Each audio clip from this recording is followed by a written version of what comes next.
Irmãos, bom dia a todos. A paz do Senhor para todos. Amém? Amém ou o sono está grande? Amém. Glória a Deus.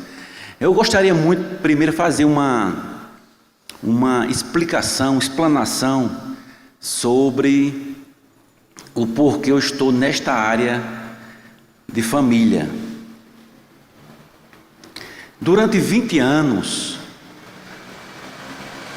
eu trabalhei na JUVEP, que é um órgão missionário e um órgão de preparo de líderes. A JUVEP é um órgão muito sério, um órgão realmente de Deus, que tem feito um trabalho extraordinário em João Pessoa, aliás, no Nordeste todo e também no Brasil.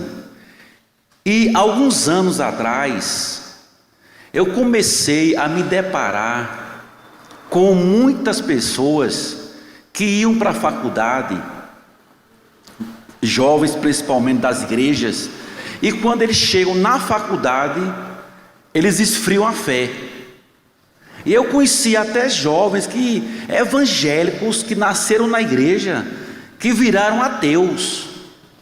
E isso me impressionou.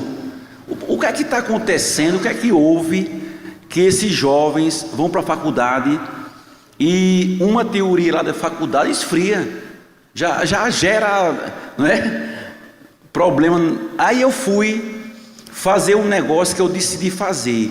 O que é? Não critique nada se você não conhece a fundo, porque nós pecamos muito assim, erramos muito. Você não conhece, nunca participou e já condena.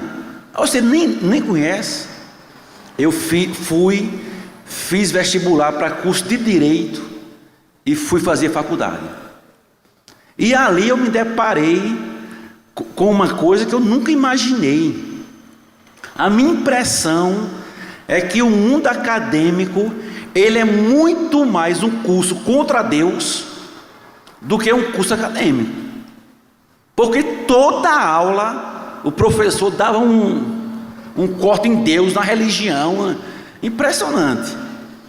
E eu saí dali e eu fui fazer psicopedagogia na Unip, um curso de especialização. Cheguei lá, a mesma coisa, e aquilo me impressionou. E eu comecei a estudar mais a fundo, e eu vi que a educação do mundo e a brasileira está nas mãos de ateus. Isso é uma coisa muito grave. Os livros, eles são tendenciosos. E eu fiquei impressionado. Aí eu decidi na minha vida me dedicar à educação. Eu falei, eu vou me dedicar, eu vou fazer mestrado, doutorado, fazer curso fora do Brasil, porque eu quero me dedicar no Brasil à educação. Muito bem. Depois, eu comecei a receber, irmãos, esposa de pastores, filho de pastores, irmãos, uma quantidade de casal me procurando lá no nosso escritório, falando do desastre familiar da vida deles. E aí eu soube que lá em Pernambuco, só em Recife, aconteceram 28 casos de divórcio, só de pastores, em 2011. Aí eu contei pessoalmente na Paraíba, 32 casos de adultério e divórcio entre pastores, missionários, missionárias e mulher de pastor. Aí eu comecei a receber filho de pastores que diziam assim: eu odeio a igreja, eu odeio meu pai. E aquilo começou a perturbar. E aí eu comecei a jejuar por duas coisas: ou eu dedico a minha vida à educação, ou eu dedico a minha vida à família. Aí eu comecei a orar e jejuar. E de uns anos para cá, eu cheguei à conclusão que nós iremos consertar a educação, consertar a igreja, consertar a sociedade se a gente consertar a família. Porque se consertar a educação e não consertar a família, não vai adiantar. Aí foi o que eu fiz. Eu esqueci, entre aspas, a educação, e eu comecei a dedicar a minha vida à família. E aí eu tomei uma decisão radical de deixar de pastorear, de deixar a Juvep, para dedicar a minha vida ao preparo, ao estudo, a viagens e a cursos que me dê respaldo para tratar de família. Irmãos, aí eu não sabia que a coisa era tão séria assim. Meu irmão, é mais sério, né, Celi, do que a gente pode imaginar, irmão. E aí foi quando eu entrei num curso chamado Especialização em Terapia de Família, lá na UFPB, lá em Pernambuco. E eu estou concluindo agora esse meu curso de especialista em terapia de família. E o que mais me impressionou é que o mundo acadêmico agora está preocupado com a família. Porque esse curso que eu estou fazendo é um curso da Universidade Federal de Pernambuco. E é um curso de tratamento familiar. E nós estudamos, eu acho que está muito alto, não esse microfone, né? Tá bom? E nós estudamos, minha gente, dentro do Hospital das Clínicas ali em Recife. E quem é que nós estamos tratando? A Justiça de Pernambuco abriu os olhos e os piores casos da Justiça são encaminhados para a gente estudar, para a gente tratar. A Justiça está mandando. Olha que coisa impressionante. E agora o Hospital das Clínicas, irmãos, através de pediatras e outros médicos, eles estão chegando à conclusão que muitas doenças eles não conseguem tratar porque é uma questão familiar. E aí pediatras, psicólogos, médicos de coração, está mandando para a gente tratar paciente deles. Porque não é doença física, é doença emocional vindo dentro de casa. E aí assim eu estou muito chocado, impactado com a quantidade de doentes que estão vindo, irmãos, de hospitais, e o problema é familiar. Bem rapidinho aqui, porque o nosso tema é outro. E aí algumas pessoas que estavam ontem, né, com a gente lá no espaço, no Centro Cultural, e o nosso assunto lá ontem foi divórcio. Foi o nosso assunto lá. E eu estou com uma monografia pronta, um livro para ser lançado agora em fevereiro. E esse livro é As Consequências de um Divórcio para um Homem, uma Mulher, os Filhos e a Sociedade. E eu dizia ontem que na pesquisa que eu fiz, toda cidade que tem muito divórcio, ali tem mais acidente de trânsito do que cidades com pouco divórcio. Ali tem mais câncer, ali tem mais cirrose, ali tem mais violência, assaltos e morte. Os hospitais psiquiátricos lotados, tudo causa número 1 divórcio. Porque o divórcio, ele causa um transtorno emocional profundo, irmãos. É muito profundo. Então a questão de família hoje deve ser prioridade nas igrejas. Irmãos, é prioridade. Se você está mal na família, o que é que vai estar bem em você? E quantas vezes nós pastores, irmãos, não temos uma família saudável? Por que eu falei saudável? Porque família duradoura é fácil. Aí eu tenho 20 anos de casados, casado. Eu tenho 30 de casado. Você pode ter, mas talvez o seu lar não é saudável. Aqui está o problema. Não é que dure o casamento. Ele pode durar, mas ele talvez não é um casamento saudável. E qual é o alvo de Deus para nós? É um casamento saudável. Nas minhas palestras, eu evito, irmãos, dizer assim: casamento é de Deus. Quem é que não sabe aqui que é de Deus? Todo mundo sabe que é de Deus. Casamento é espiritual, todo mundo sabe. Ame sua mulher, todo mundo sabe disso. Dê tempo aos filhos, todo mundo sabe disso. Ou não? Hein, irmãos? Todo mundo sabe disso. Ah, tem que amar, todo mundo sabe. Tem que abraçar, todo mundo sabe disso. Família de Deus, todo mundo sabe. Então eu acho que nós, pastores, eu não estou falando de você, falando de nós.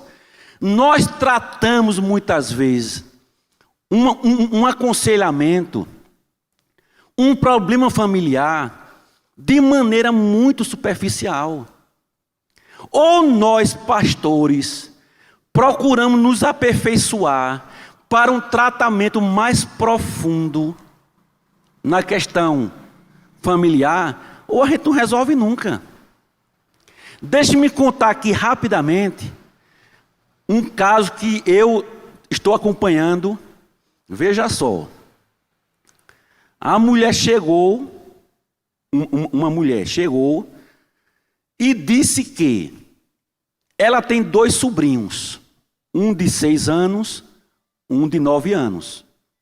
E ela diz que o pai e a mãe dos 2 sobrinhos dela são pedófilos. O pai é pedófilo e mexe com as 2 crianças. Aí chega essa bomba para resolver. Aí o pai diz que não é ele, é a mãe que é pedófilo, mexe com as crianças. E a briga está feia, o problema está feio. Como resolver isso? Entra no meio justiça, entra no meio problema. A justiça tira as 2 crianças do pai e da mãe, coloca no abrigo. Lá no abrigo, as pessoas pegam as 2 crianças, lá as adolescentes do abrigo, e abusam das 2 crianças. Pegam as 2 crianças, tiram do abrigo e entregam agora a outra tia. E esse caso está na justiça, a justiça encaminha para a gente. Como resolver isso, irmão? Mas se resolve isso. Então, os casos hoje são muito profundos, irmãos. Olha, a questão familiar hoje é muito profunda. Os nossos jovens hoje, atenção aqui por favor, os nossos jovens das igrejas perderam o temor. Eles não oram mais para namorar. Eles antigamente pediam ao pai autorização, pediam ao pastor. Eles pedem hoje? Ou eles comunicam?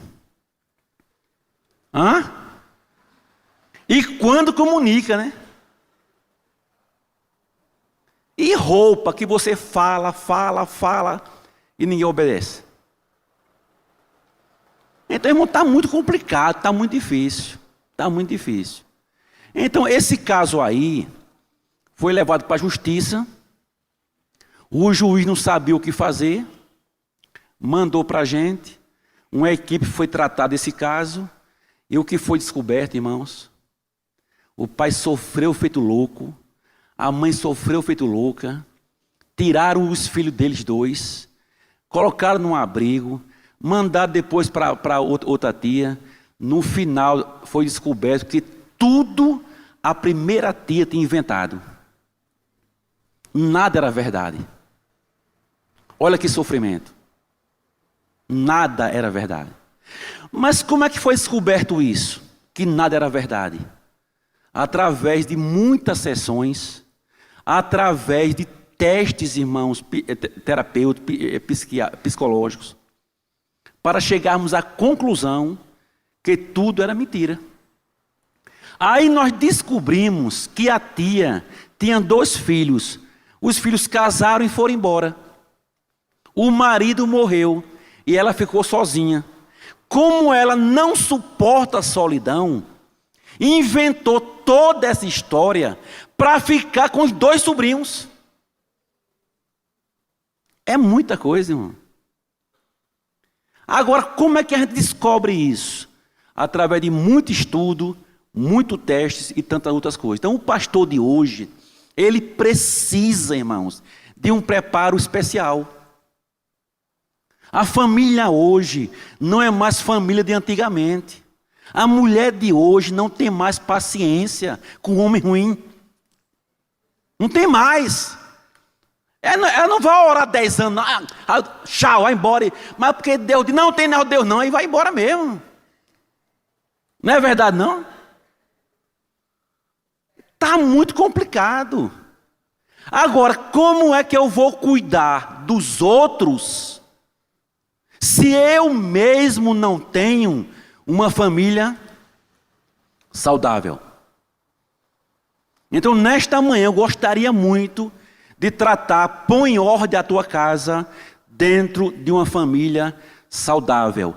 Eu, líder, eu, pastor, só vou ter autoridade para cuidar dos outros se eu cuidar da minha casa. E se eu tenho uma casa saudável. Como base, eu quero me deter um pouco em Gálatas 6:7. Eu gostaria que a gente lesse juntos. Dá para ler aí ou está muito claro? Vamos ler juntos? Vamos lá? Não, de Deus não se zomba.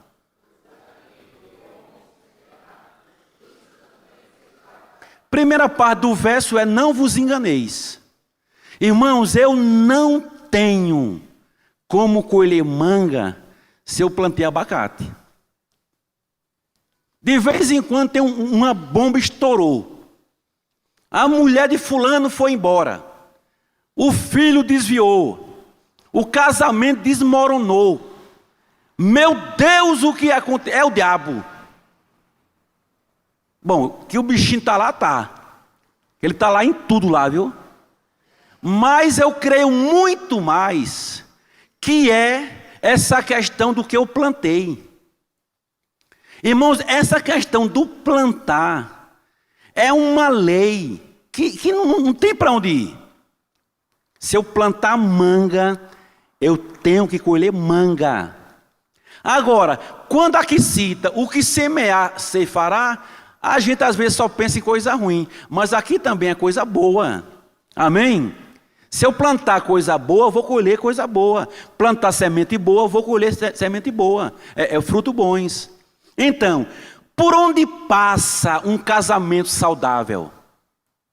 Passa, ou família, passa necessariamente por uma plantação saudável.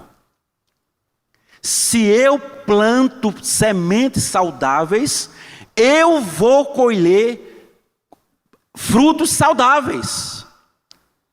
Mesmo que o filho está vacilando, a filha, o casamento está balançado, mas se você plantou, vai colher.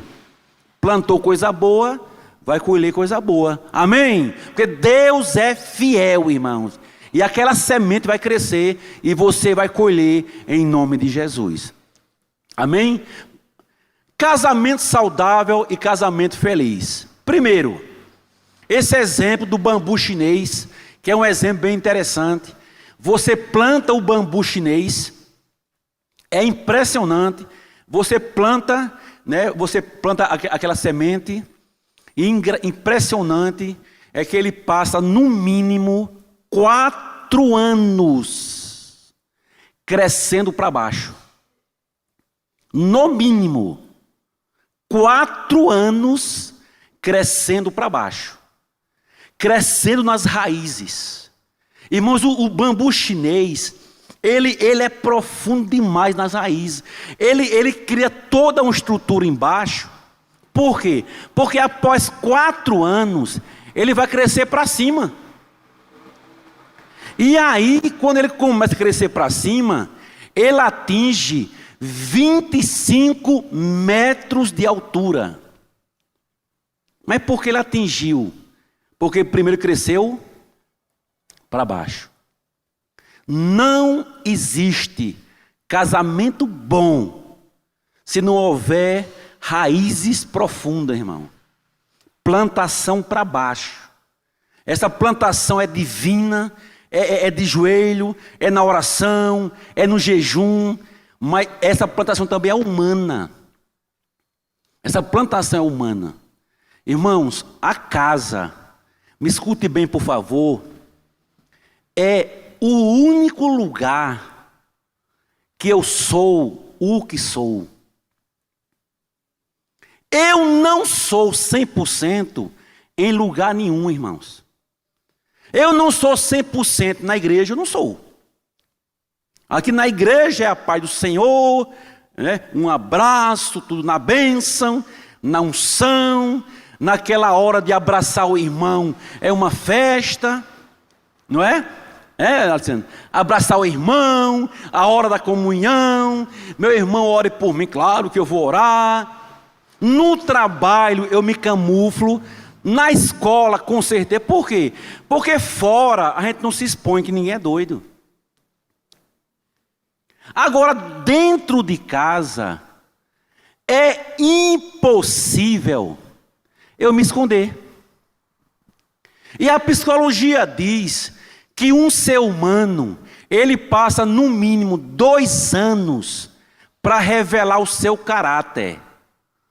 Por isso o namoro é perigoso, com menos de 2 anos. Porque a pessoa consegue camuflar caráter, enganar em 2, 3 anos. Mas depois ela se revela. Eu pergunto a você, alguém lhe conhece mais intimamente do que a sua esposa? Do que o seu marido? Do que os filhos? Hein, irmãos? Eu resolvi, irmãos, me perdoe aqui. Aqui tem alguns irmãos que me conhecem e sabem que eu não tenho para que eu me exibir, irmãos. Eu falo de mim, não é verdade? Vocês são minhas, me conhecem, né, Igor? Mas uma coisa, irmãos, eu decidi na minha vida. A minha família, no meu ministério, é prioridade. Amém? Eu coloquei há 20 anos atrás, eu determinei, aí pode determinar isso aí. Eu determino, aí pode. Que a minha esposa seria a minha ovelha número 1. Amém, meu irmão?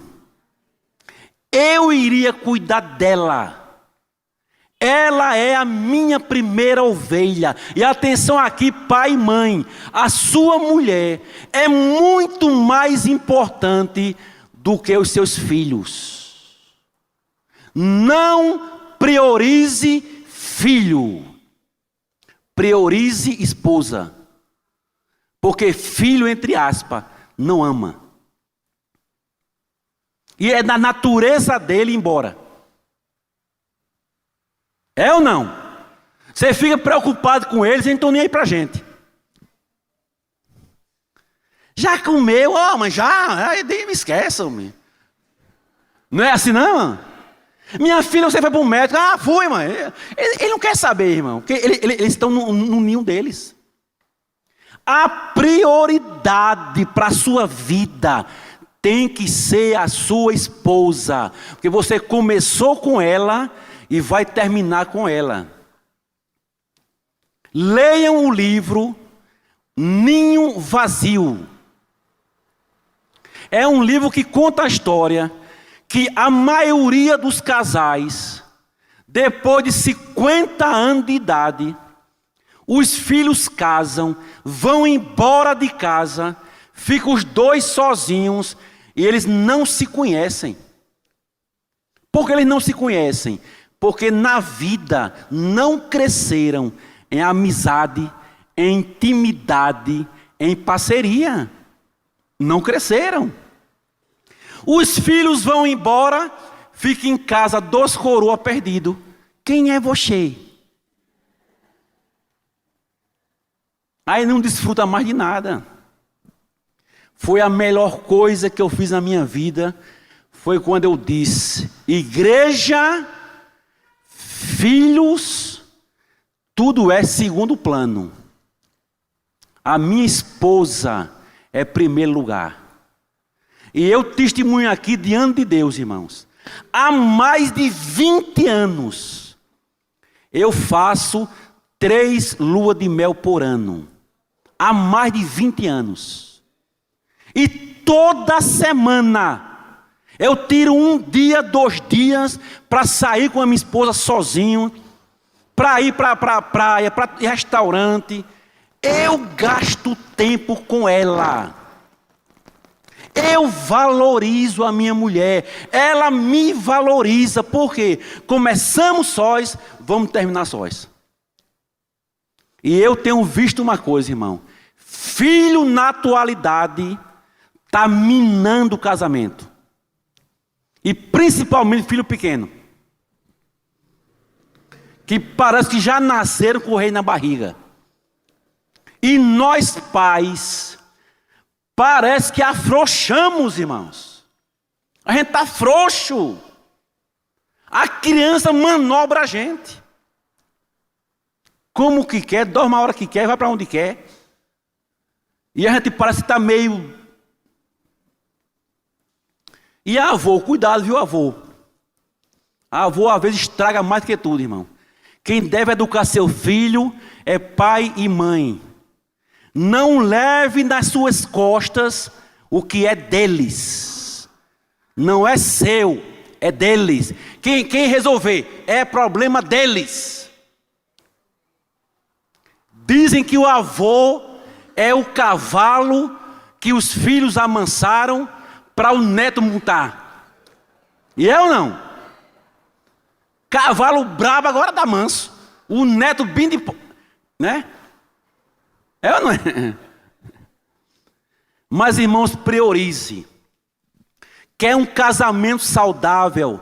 Priorize a sua esposa. Priorize seu marido.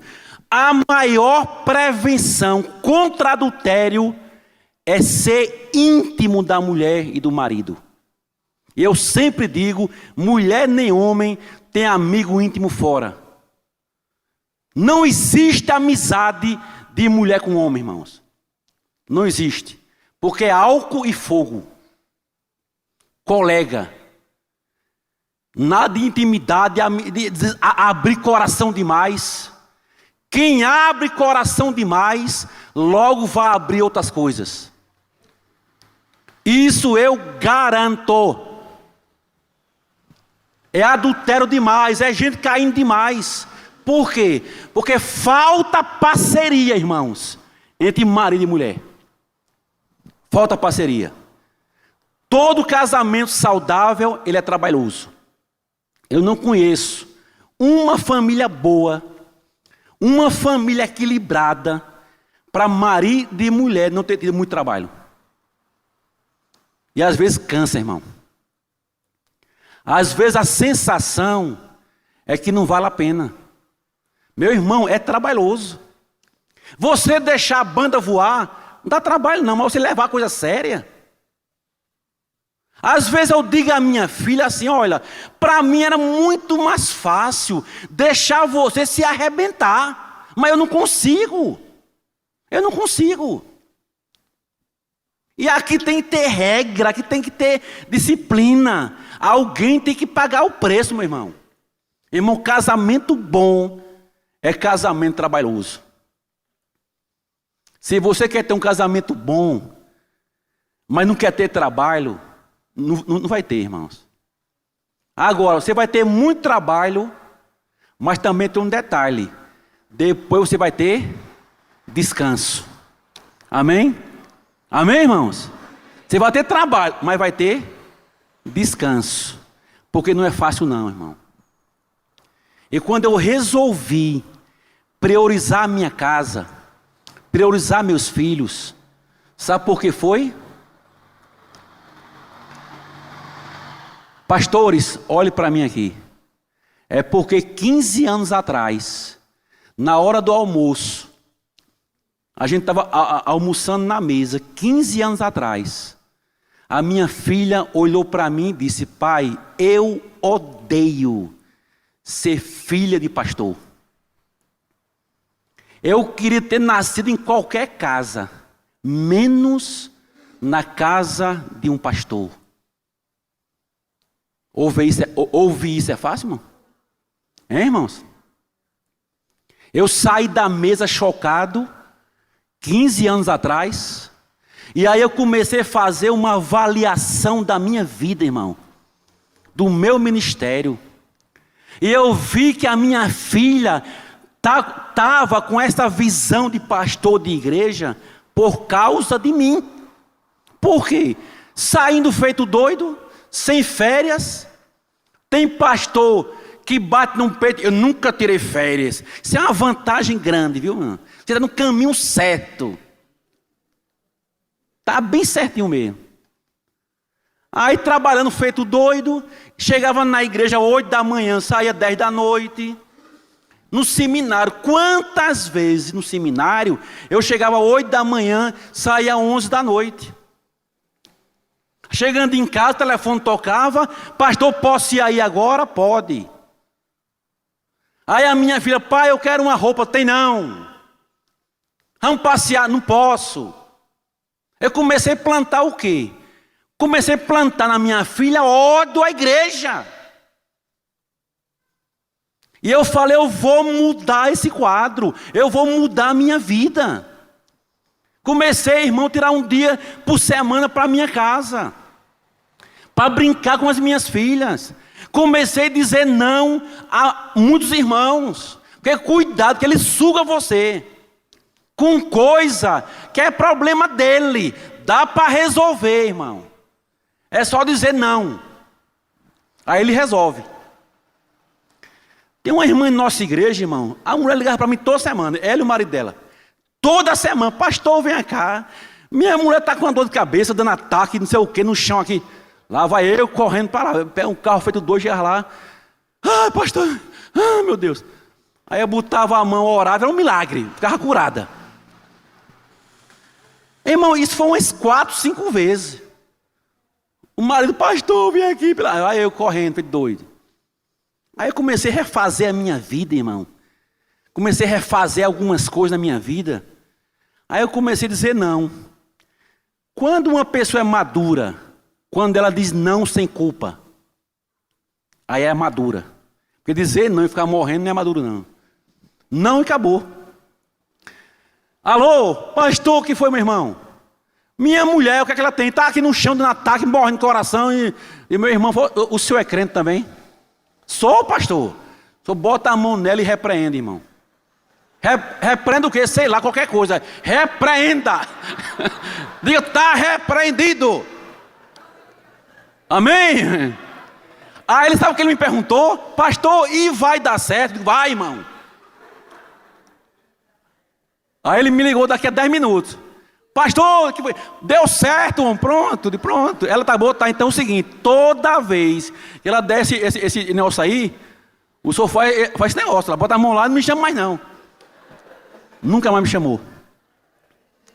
Né? Repetir, né?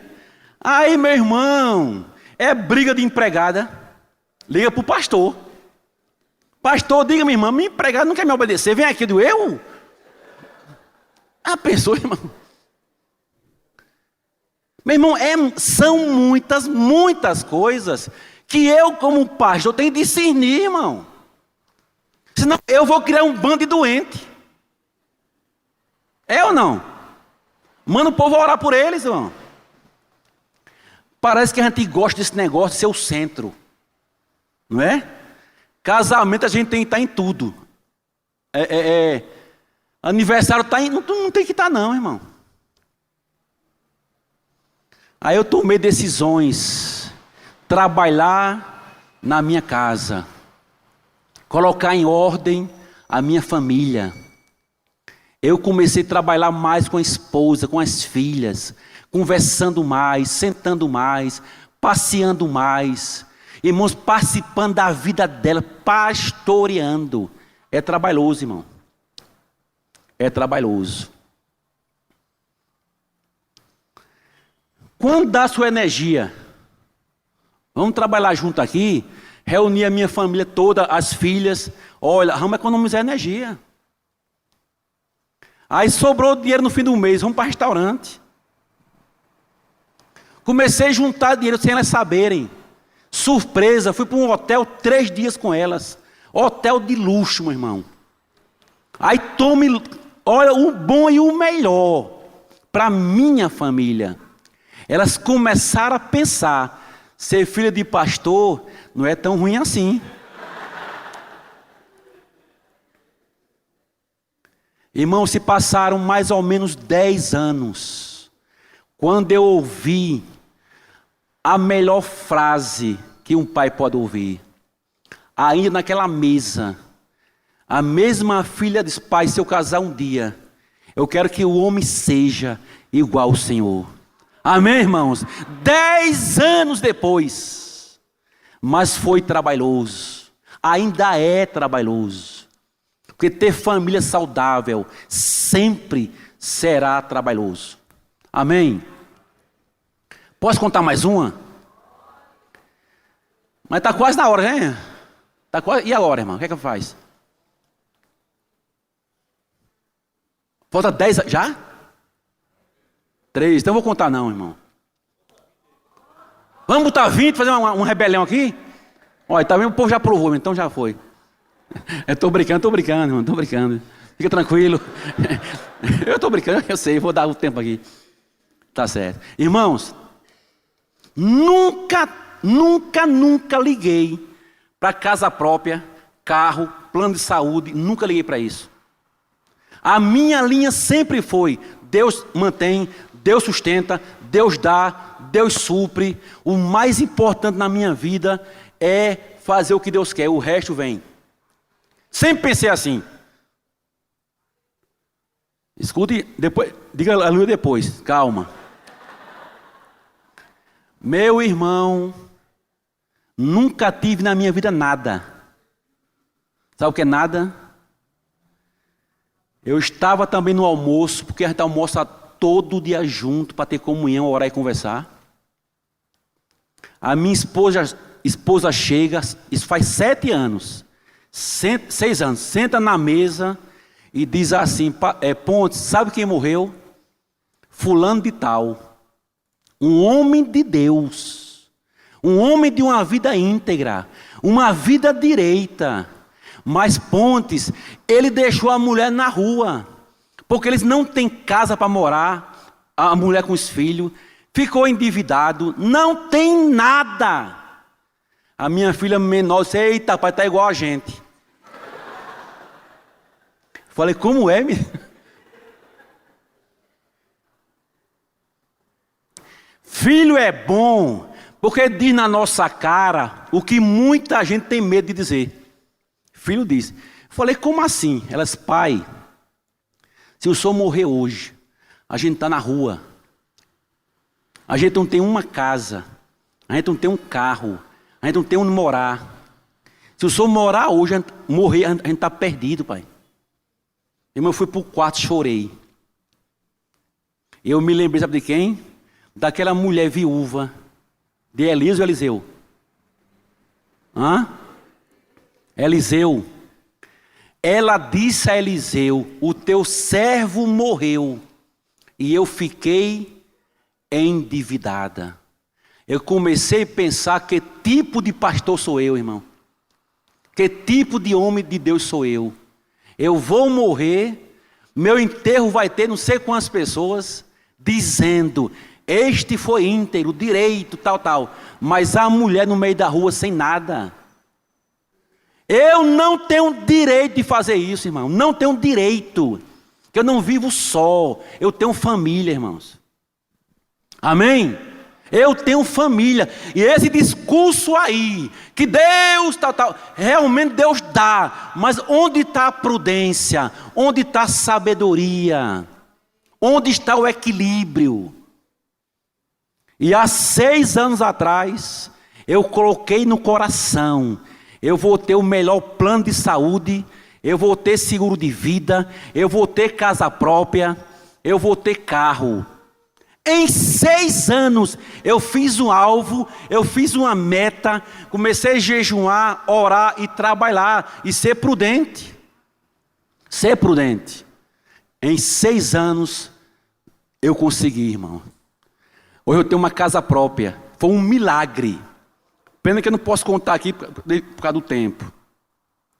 Eu tenho um plano de saúde excelente, e eu tenho um seguro de vida. Se eu morrer hoje, a minha família ficará coberta e eu partirei em paz. Amém?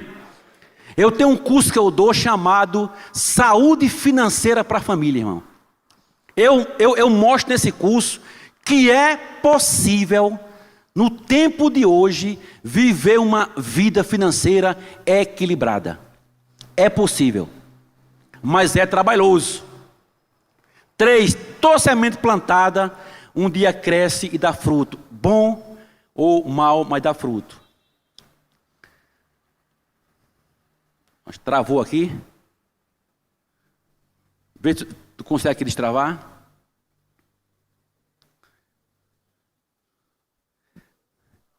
Mas é trabalhoso, mas vale a pena. Deu uma travada aqui. Vê, por favor, o próximo.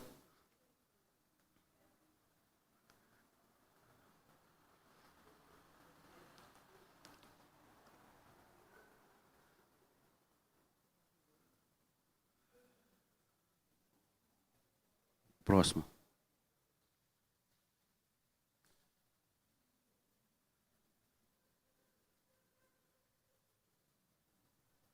Ok.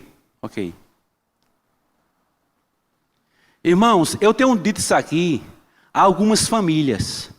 Eu tenho dito assim: eu quero ver uma família seguir esses 8 passos para ser infeliz. Eu tenho dito a casais de noivos: se vocês seguirem esses 8 passos, é impossível ser infeliz. Isso aqui dá saúde, isso aqui é prevenção contra o diabo, prevenção contra adultério, está aqui. Irmãos, primeiro, amar a Deus de todo o coração. Irmãos, as nossas maiores lutas e guerras, marido e mulher, é porque falta amar a Deus. Eu duvido um homem de Deus, que anda com Deus, que vive com Deus, que se relaciona com Deus, para ser um marido ruim. Eu duvido, irmão. Ser um pai ruim. Quem ama a Deus, irmãos, e se relaciona com Deus, tem facilidade de pedir perdão, tem facilidade de amar o próximo, de respeitar sua mulher, respeitar seu marido. Irmãos, amar a Deus amolece o nosso coração. A gente fica sensível, a gente fica amolecido, irmãos. Dentro de casa, você fica mais amável. Quando você vê um homem grosso, ignorante e bruto, é porque esse homem não tem relação com Deus.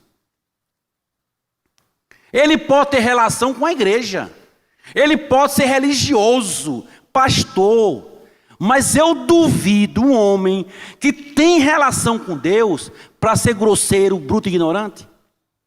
Não tem como, irmãos, porque a relação com Deus amansa o brabo e ignorante. Qual é um dos frutos do Espírito? Não é mansidão? Ou não? Domínio próprio? Se eu sou bruto e ignorante, é porque eu não estou com o fruto do Espírito, eu não estou dando lugar a Deus. Quer ter um lar feliz, um lar equilibrado, ame a Deus. Segundo, não tenha coração endurecido, irmãos. O pior casal para se tratar é mulher de coração duro, é homem de coração duro. É gente endurecida, irmão. Que não quer ceder, que não quer perdoar, que não quer dialogar, que não quer abrir mão. Coração o quê? Duro. Isso parece simples, mas essa é a verdade. Coração duro gera divórcio. Coração duro gera briga. Coração duro gera problema. Por isso que eu oro muito, Senhor, me dá um coração sensível, Senhor. Para eu sentir a dor da minha esposa, dos meus filhos. Me dá. Amém? 3, construa no seu lar para-raios. Uma coisa eu lhe garanto, irmão. Todo casal e toda família, e se você for crente de verdade, você vai ter ataques do diabo direto. Vai ter ataques da carne, ataques de tentação sexual. Tá certo? Você vai ter, irmão, vários ataques. E olha, eu concordo com o irmão aqui, que diz o seguinte: meu irmão, eu não tenho dúvida que tem uma coisa aí mais forte do que o próprio Satanás, irmão. É a carne. Ó, se o diabo hoje fosse embora da terra, não ia mudar nada na terra. Porque a carne, meu amigo, olha, ela é tão forte que o diabo, a Bíblia diz, resistir. Ó, se ele vier, resista. A carne não, foge.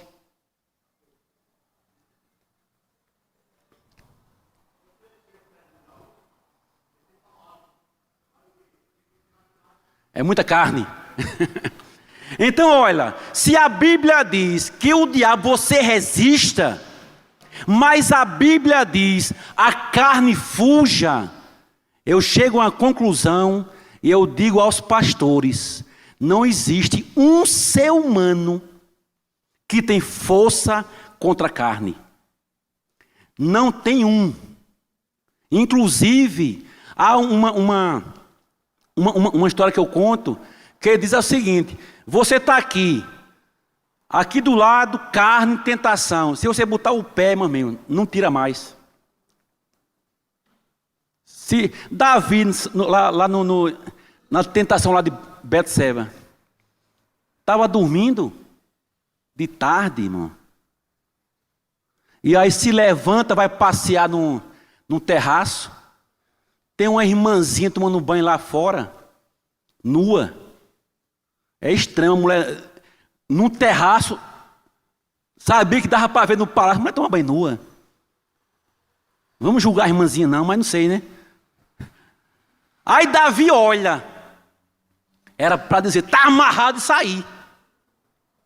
Sai, cão, não era para ter dito isso. Meu amigo, quando ele disse assim, quem é? Pronto, botou o pé fora, irmão. Meu irmão, olha, eu e você, estou falando diante de Deus, eu e você, se der um pingo de brecha, o bicho entra, mas entra sem pena, meu irmão. E a carne não tem pena de ninguém. A carne é uma boca aberta deste tamanho para comer o que prazer. O que dela come, irmão. Quando Davi disse quem é, foi fisgado. Rapaz, isso é a mulher de Urias. Quem? Comandante dele, irmão. Ei, traz aí. Eu conversar com ela. Aí já foi, irmão. Construa para-raios. Eu tenho dito o seguinte: não se usa computador no quarto. Se usa na sala. Na frente de todo mundo, irmão. Eu não devo nada? É como os filhos. Filho, minha privacidade não existe não, irmão. Privacidade não. Aqui é uma casa, aqui é um lar. Tem que senha. Já disse às minhas filhas, catuco mesmo, olho mesmo, porque aqui ninguém deve a ninguém. Se quem não deve, não teme.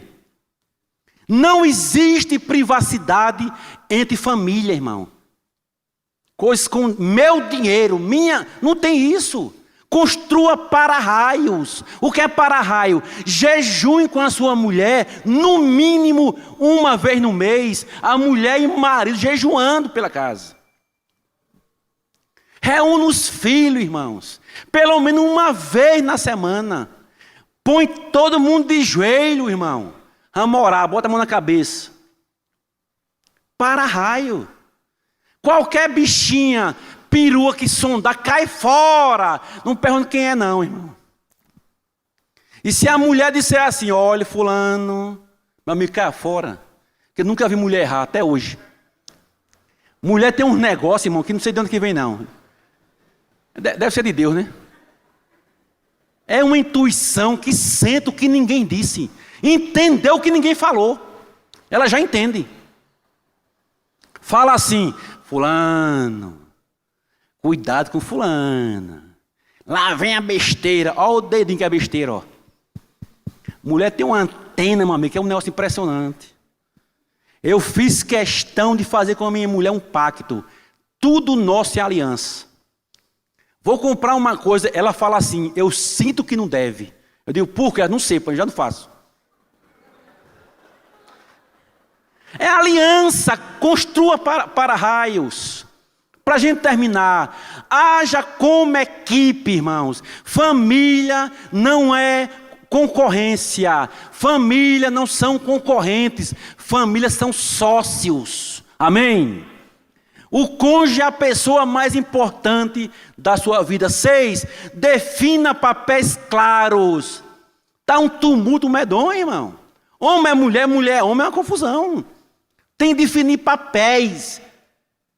Quem é o cabeça daqui? Quem é que lidera aqui? Seja macho, irmão. Vai tomar conta de casa. Definir papéis. Defina papel. Priorize a vida espiritual. E por fim, finanças. Irmão, trabalho, boa administração e fidelidade geram prosperidade.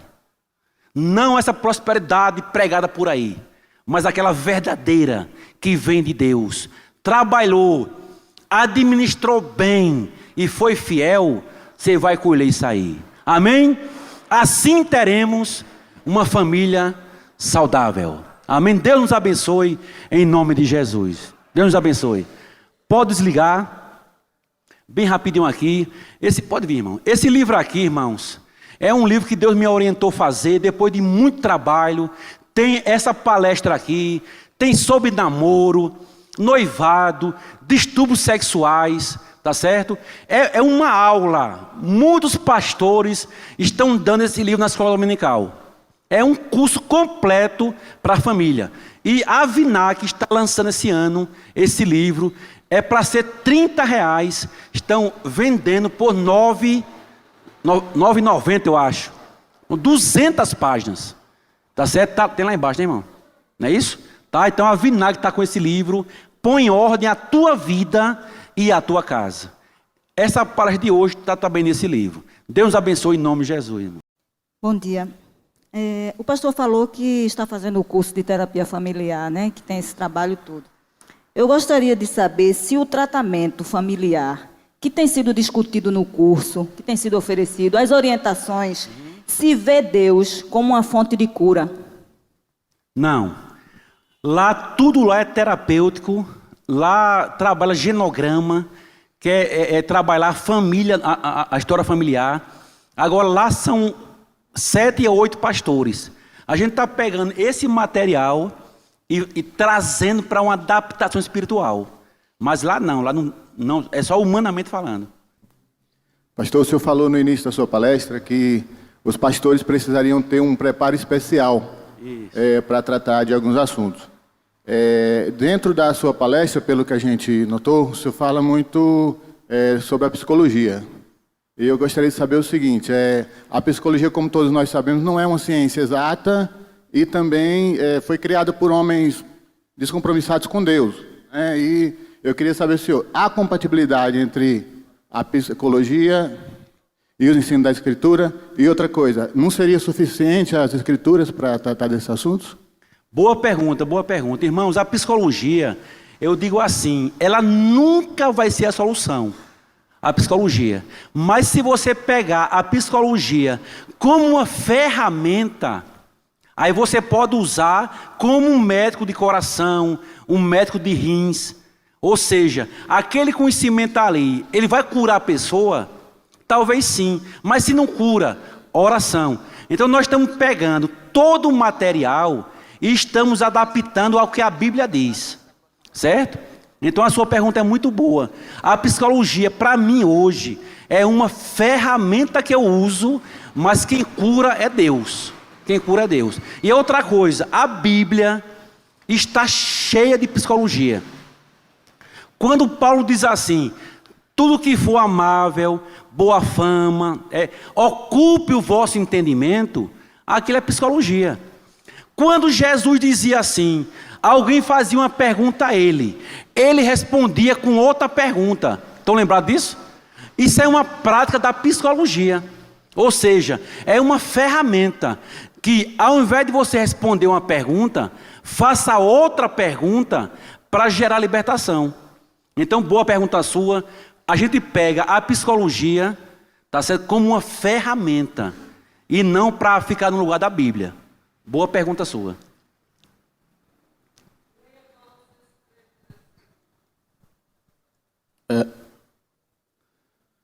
Bom dia. Bom dia, irmão. Eu gostaria de saber, o senhor falou a respeito da proximidade de homem e mulher, né, do aconselhamento, dessa intimidade. O senhor falou que se abre muito o coração, termina abrindo outras coisas também. Mas qual o limite no aconselhamento pastoral, já que a gente tem que estar em contato com todo o rebanho, a gente tem momentos de estar sós com todo o rebanho. E dentro dessa pergunta, como a faculdade que o senhor faz, ela é federal, é secular, como é visto família? Ainda no molde de homem e mulher, ou se trabalha a questão desse novo conceito que envolve a questão da homossexualidade? A primeira pergunta, pastor Jaime Kemp responde. Ele diz assim, todo homem e mulher sabe quando aquele aconselhamento saiu da segurança. E a gente sente isso. A gente sente que aquela coisa ali já está passando. Então eu prefiro assim. Estou com uma mulher conversando. Aí eu percebo, irmão, que aquele assunto entrou na intimidade. Aí eu digo assim, irmã, faz o seguinte, vamos marcar amanhã de manhã? Aí a senhora vai abrir o que a senhora tem que abrir. Porque eu vou trazer minha esposa para a senhora abrir muito mais ainda. Aí se ela disser assim, tudo bem, pastor, eu quero. Aí é sincera. Mas se ela disser assim, não, eu tenho vergonha da minha esposa. Então assim, eu acho que Jaime Kemp tem razão. Nós líderes sabemos quando a coisa passou do... A gente sente que tem alguma coisa no ar. É discernir. Segundo, a faculdade lá mostra casal homem e mulher e casal homossexual. Só que eles respeitam a gente. Então, por exemplo, quando vai se tratar lá de um casal homossexual, eles não botam pastor para atender. Porque eles sabem que nós somos totalmente contra. Então, nós só atendemos marido e mulher. Certo? Mas lá é aberto para tudo. Pastor, o senhor falou em determinado momento sobre a nossa responsabilidade em criar nossos filhos e que nós hoje, que eu concordo, somos frouxos para isso. Não todos, né? Não todos, né? Mas o próprio contexto de hoje em dia já mostra que já não é mais como algumas décadas atrás. Mas tem um problema sério que nós enfrentamos hoje e eu gostaria de saber qual a sua opinião a respeito. A própria lei, a própria justiça nos força a sermos frouxos, porque hoje nós não podemos mais castigar um filho, bater num filho, ou nem mesmo dentro de casa. Às vezes os pais pensam que só dentro de casa com os filhos pode fazer isso, não pode lá fora. Mas os filhos, quando chegam nas escolas, o MEC hoje instrui, né, os pedagogos a observarem seus filhos na sala de aula, algum comportamento errado, e aí eles já têm suspeita de que estão sendo maltratados em casa ou perguntam, isso aí é muito sério, porque criança, como o senhor mesmo falou, não é? Diz tudo, diz na bucha. Então, qual a sua visão a respeito disso? Boa.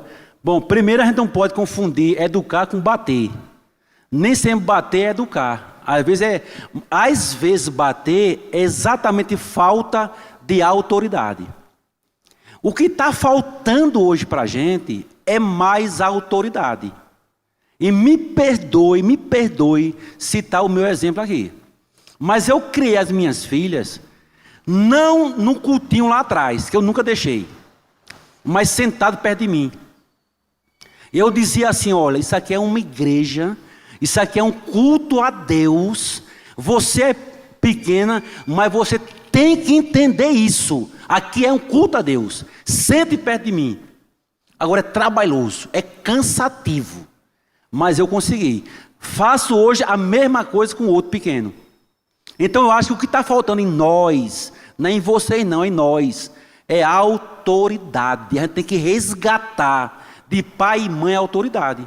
A gente está com um bebê, um menino na igreja, ele chora, a mãe vai lá para fora. Então parece que a gente falta essa disciplina. E eu falo, irmão, que eu não sou santarrão, nem estou acima não, eu lhe entendo. Mas olhe, um colega meu, conhecido meu, sempre mandou o filho colocar o lixo lá fora.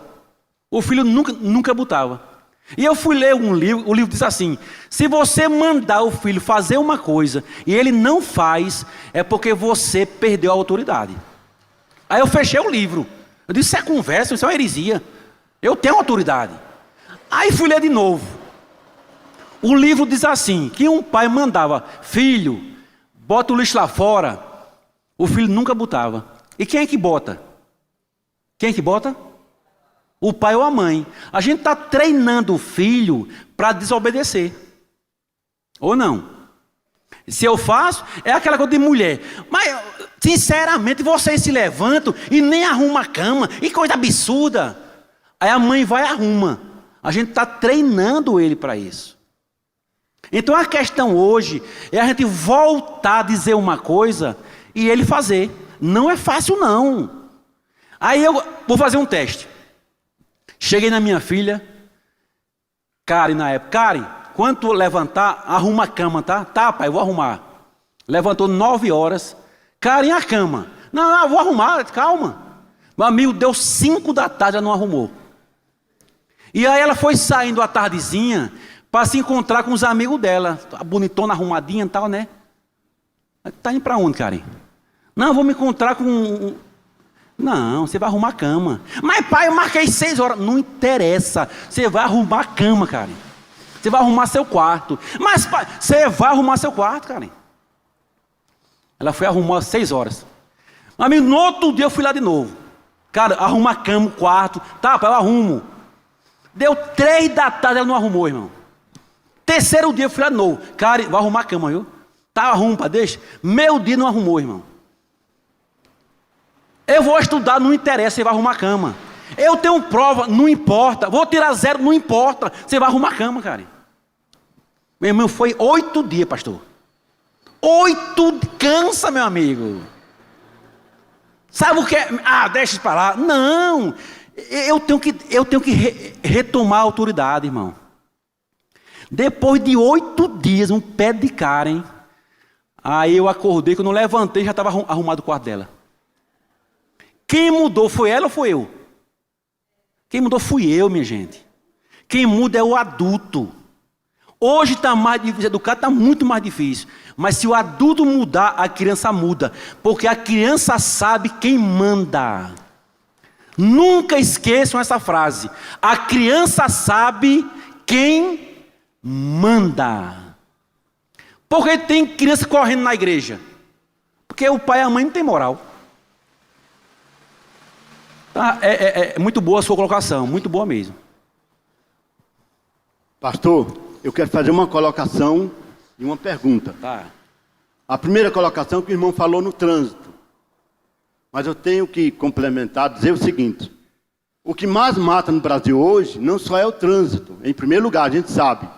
Mas as doenças cardíacas, o infarto, o câncer e as maiores causas de internamento hoje são os distúrbios psiquiátricos. Que vem de divórcio por causa disso aí. Por desequilíbrio emocional. Aí a minha pergunta é a seguinte, a sua equipe tem algum médico psiquiátrica, crente, verdadeiro, que procura essas famílias para colocar diante de Deus? Tem. A equipe é grande. Tem médico, psiquiatra, psicólogo. Entendeu? É o que eu falei para o irmão ali. A gente pega a teoria humana e aplica a espiritual. Tá certo? Agora, a teoria humana ela ajuda muito a gente a entender as coisas. Mas ela não vai resolver. Quem vai resolver é Deus. Pastor, a maior parte dos seminários que eu tenho passado, tenho visto, se prepara, tem a preocupação de trabalhar a família na visão preventiva, né? E hoje nas nossas igrejas já é muito grande o número de pessoas que tiveram seus casamentos que não deram certo, né? Já estão separados, divorciados, inclusive pastores, né? E pastoras que estão já no segundo casamento. A minha pergunta é: como hoje se trabalhar uma pastoral para esse grupo de pessoas sem reforçar neles o sentimento de culpa que eles já têm pelo casamento não ter dado certo? Eu gostaria muito que os irmãos pegassem o DVD da palestra de ontem, porque é um DVD completo que trata do divórcio, das causas, das consequências e em alguns casos de tratamento, tá certo? Porque se eu for explicar agora é muito longo. Então me perdoe, tá certo? Mas já há trabalho preventivo, já há trabalho para ajudar. Agora, o DVD de ontem, ele é amplo nessa questão, tá certo? Me perdoe, tá certo? Ô pastor, uma pergunta sobre filhos. Gostei de sua explanação. Aliás, eu devo dizer o que eu vou fazer, é no que eu vou dizer aqui. Eu já não tenho, assim, grande consideração aos meus filhos, porque eles ensinam meus netos, meus bisnetos a ter medo de mim. Quando eles estão chorando, meus bisnetos e netos. Certo. Meus filhos ensinam eles a ter medo de mim. Quando estão chorando, diz, o velho está chegando. Come tudo, senão vai pega. Quer dizer... Olha a transferência, tá vendo? Eles já ensinam essas Vovô coisas. briga, o pastor briga, olha a transferência. Come tudo, o velho vai pegar. Vai dormir cedo, não chora. Ó, velho, quer dizer, já estão botando contra mim. Isso é ruim. Mas o que eu quero perguntar é o seguinte. Os provérbios dizem o seguinte: ensina o menino no caminho que deve andar e jamais se desviará dele. Isso. Se eu ensinar o bem, ele vai para o bem. Se eu ensinar o mal, ele vai para o mal. O que é que o senhor acha com essa lei agora? Porque eu fui criado na base da palmatória e no milho. E deu certo, né? Ou ficou bravo? Não, eu acho que eu melhorei um pouquinho. Não foi lá grande coisa. Agora, quando a gente chega, porque eu passei meu tempo quase todo no Seminário Teológico do Norte, em Recife, e lá também tem a psicologia que a gente, quando faz teologia, faz. Agora eu queria uma coisa, modernizou-se tudo. Pais aceitam filhos homossexuais, passa a mão por cima da cabeça. O que é que o senhor acha do crente descer a borracha no filho para consertar e botar no bom caminho? Irmãos, vamos analisar esse versículo aí. Ensina a criança o quê? No caminho, irmãos. Ou seja, se eu ensinar a minha criança no caminho, não é na igreja. A gente confunde com igreja. A gente confunde esse versículo com dar um discurso para ele. Meu filho, a Bíblia manda. Ensinar no caminho é ensinar ele praticar o que eu pratico. Ele imitar a minha vida e imitar a vida cristã. Se eu ensino a criança a imitar a vida cristã, ele vai precisar apanhar muito pouco. Mas eu ainda defendo que em algumas horas, irmão, é preciso fustigar com vara. É preciso. É diferente de espancar. Mas a Bíblia diz: fustigarás teu filho com vara e livrarás a alma dele do inferno. Então eu defendo também a disciplina, primeiro de conversar e instruir, mas tem hora que tem que dar umas palmadas. Tem hora que tem que dar. Para o bem dele, não é? Ok?